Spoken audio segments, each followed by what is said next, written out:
Our guest today, Yong Lu, is one of China's leading experts on nonprofits and philanthropy.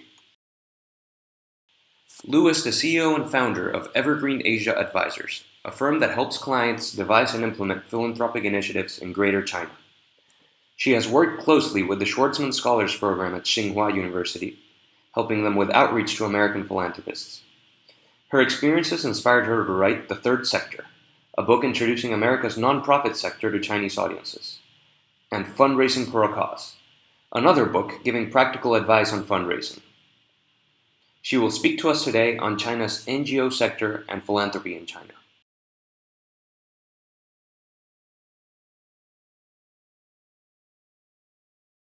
Uh, 15 years ago, there virtually nothing existed in China. And at that time, everything was done by the government system. And maybe 5-6 years ago, if we just look at the numbers, we see there are a growing number of NGOs, but mostly of them are still government supported, and then we call Gango type of NGOs. But in recent years, we see lots of grassroots private NGOs. They are growing in China, and they are trying to be independent, and they're trying to professionalize its practices. And at the same time, we saw those traditional government charities, they also began to realize that they needed to do some reforms and also to build their credibility among the public.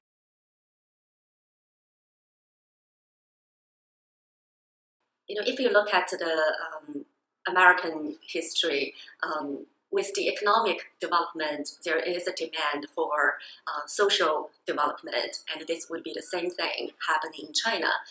In the past 20-30 years, the GDP in China has been maintaining two-digit high-speed growth, and there's wealth accumulated in China, and also the emerging middle class in China. We see this accumulated wealth. It's just like in America more than 100 years ago. You'll see this vast accumulation of the wealth, and this motivated people to have a desire to give, and also motivate people to have a desire to participate in social services and participate in this social progress. I think that this is a very natural outcome of economic development in China.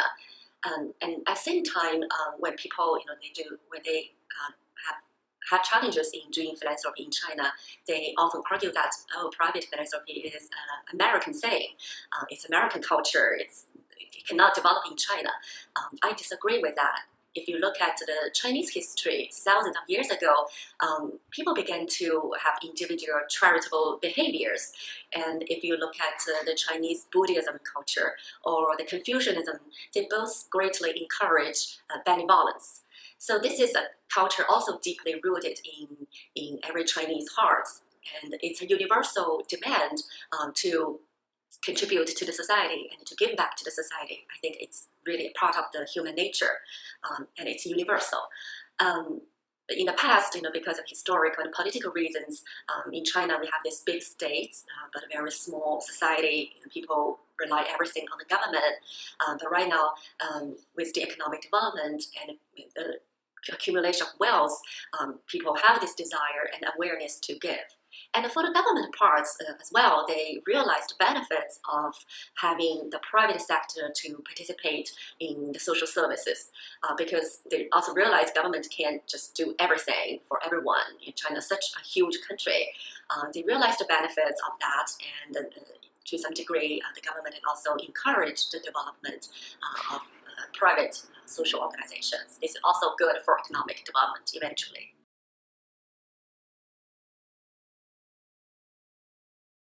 I think there are three major challenges. The first one is to do with the Chinese culture. Chinese people, they tend to trust their family members and members from the same neighborhood much more than strangers. And this is fine if we only talk about traditional charitable behaviors. People give to people on the street, and you see the result right away. But modern philanthropy doesn't work that way. When we do modern philanthropy, we don't just give people a fish. We want to teach them how to do fishing. We want to see long-term sustainable changes for the society.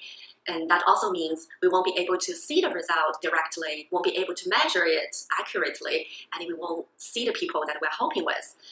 This kind of concept may be hard for the Chinese to adopt. And the second challenge is what I call the credibility crisis of the Chinese NGOs. In the Chinese public eyes, there are basically two types of NGOs right now.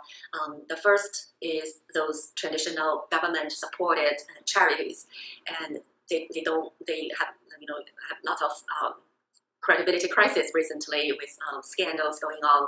And the other type is so-called private social enterprises, but they are transitioning from a traditional government-supported model to a hybrid model with some commercial interest, commercial motivation on the back.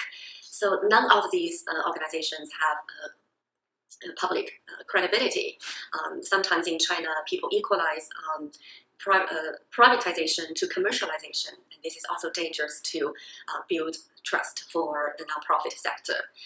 So that's a big challenge too. And the third one is the lack of infrastructure. We all know that for NGOs to thrive in a society, we will need several supporting systems available. We will need rule of law. We will need mature financial systems so that the endowment, the donor funds can be well managed and be sustainable. We saw in the past lots of Chinese private family foundations.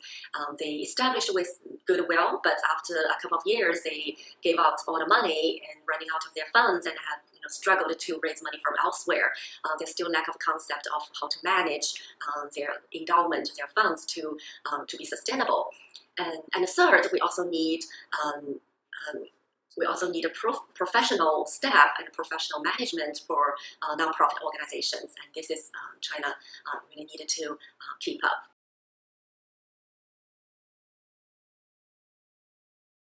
Yeah, if we look at the data of Chinese philanthropy, we can see two interesting comparisons. The first one is, according to the new Huron research, the average giving of Chinese is 1.3% of average wealth. And in the US, I think this number is around 5%. And for those making for those middle class in the US making 50K to 75K, I think the number is even higher. So obviously there is much room for China to develop philanthropy here. And secondly, if you look at how the money goes, how the philanthropic dollars goes in the society. In the US, the number one is religion, and the number two is education, and the second, I think, is human services and healthcare. But in China, the number one is poverty, the number one is disaster relief, and the number two is hometown building, like building infrastructure for donors' hometowns. So you can see that China's giving is still concentrated in those pretty preliminary areas of philanthropy. There are still more people, they care about those very traditional charitable giving, but there are less people concerned about long-term sustainable changes to the society. Like there are very few people care about research or doing arts and culture. This is other areas, lack of lots of philanthropic dollars in China. I think that takes time for the Chinese to develop this philanthropic concept to not only give people a fish, but also to teach them how to do fishing and then make sustainable changes.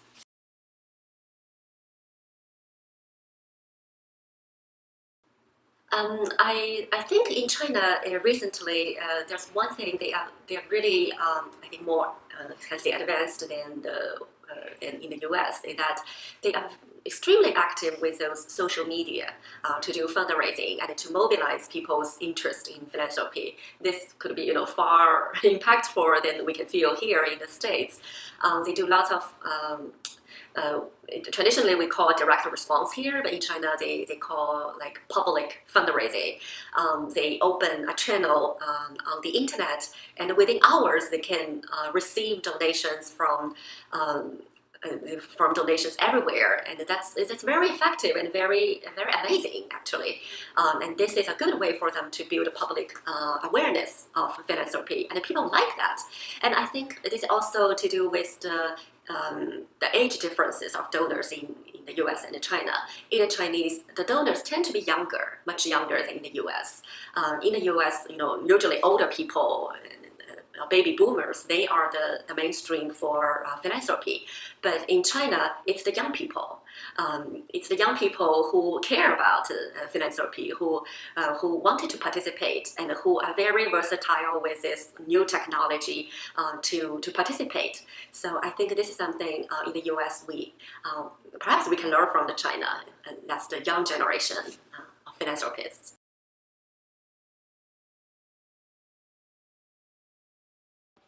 I think for the Chinese philanthropy to develop, it's really every individual, they have a good role to play.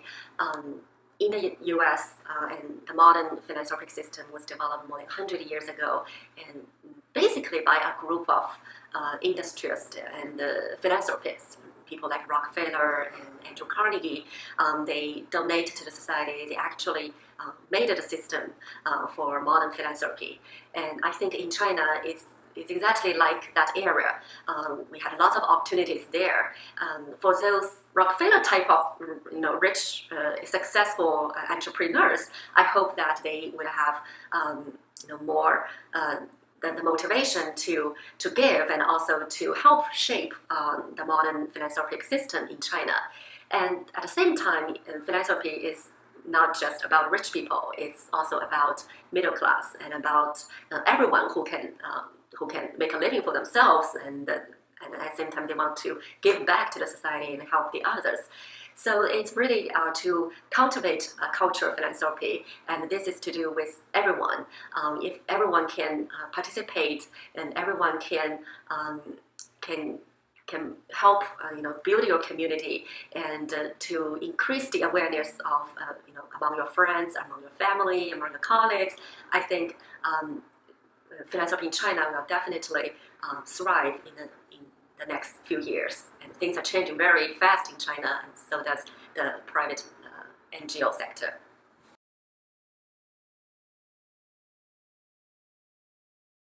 Yeah, thank you very much for Philanthropy in Motion for this great opportunity to share my thoughts with audience in Hong Kong and the mainland young Chinese. It's a great cause that you are doing to cultivate a culture of philanthropy in China. We need more and more philanthropists in China. We need people like Rockefeller, and we need people, just regular people who would like to contribute and give back to the society. We also need more professionals to be able to work for the nonprofit sector, and let's all work together to try to make China a better place.